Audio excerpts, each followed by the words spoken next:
Madame, Monsieur, bonjour et merci de nous suivre.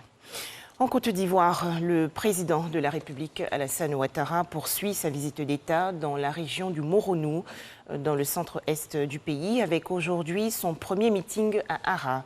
Je suis venu écouter les populations et voir ce qu'il faut faire, a souligné le chef de l'État, Alassane Ouattara, à son arrivée hier dans la ville de Bongouanou.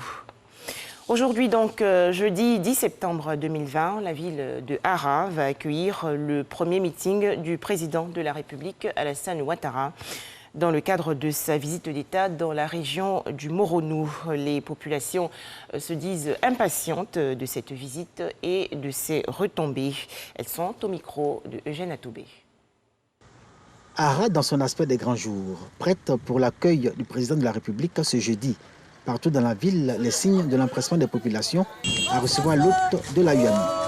Demain, à partir de 4 heures, on va prendre le lieu pour pouvoir accueillir notre président sur notre territoire Ara ici. L'enjeu de cette visite, de nouvelles perspectives pour toutes les composantes de la population, jeunesse, femmes et producteurs de cacao à qui le département d'Ara doit son essor. Les planteurs travaillent au champ, mais l'assurance maladie n'est pas à leur niveau. Donc on a besoin de cette assurance-là, c'est tellement important pour nous. Et puis encore la banque. On a besoin aussi des banques départementaux. Nous avons des problèmes d'eau. On sert quartier par quartier selon les zones. Nous avons un hôpital qui n'est pas totalement équipé. Ara, dans tous les domaines du développement, va se révéler à son hôte sur fond d'espoir. Le peuple a entamé la construction de la cour royale.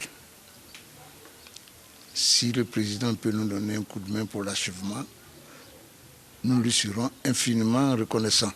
Il y a aussi une route qui part de Cardona jusqu'à Krébé, qui traverse une zone d'exploitation cacaoyère très importante. Si cette voie-là pouvait être prise en compte pour un bitumage, nous serons très heureux.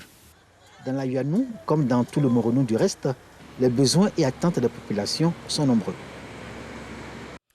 Restons dans la région du Moronou pour parler encore de la visite d'État du président de la République, Alassane Ouattara. La journée d'hier était consacrée au Conseil des ministres extraordinaire à la préfecture de Bongouanou.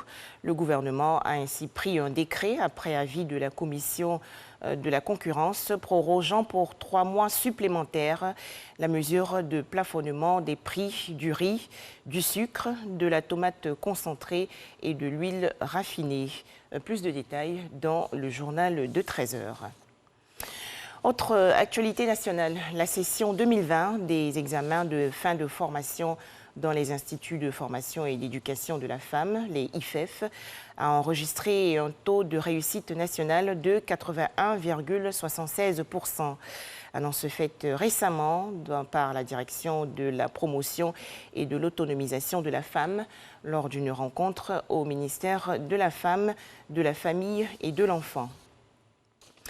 En images, l'actualité hors de chez nous. En Guinée-Conakry, l'opposant Cellou Dalein Diallo exclu du Front national de défense de la Constitution. Le FNDC indique que la décision de l'opposant guinéen de se présenter à la prochaine élection présidentielle équivaut à un retrait volontaire du mouvement. Direction à présent la Centrafrique, où après 4 ans d'exil au Bénin, l'ex-président Michel Djotodia est rentré définitivement. L'ancien président congédié du pouvoir en 2014 par la communauté internationale a donc décidé de quitter la République du Bénin, où il s'était exilé pour rejoindre son pays, la Centrafrique. Après sa rencontre avec l'actuel dirigeant centrafricain Faustin Archange Touadéra, l'ancien président Michel Djotodia a déclaré qu'il compte organiser une conférence nationale de la réconciliation. Enfin, l'Afrique de l'Ouest et la région du Sahel font face à des inondations spectaculaires entraînant de nombreuses victimes et des dégâts considérables. Un phénomène récurrent en cette saison, alors que les grandes villes manquent souvent d'infrastructures pour évacuer les eaux de pluie. Voilà, merci de nous avoir suivis. L'information revient à 13 h. Ce sera bien sûr le journal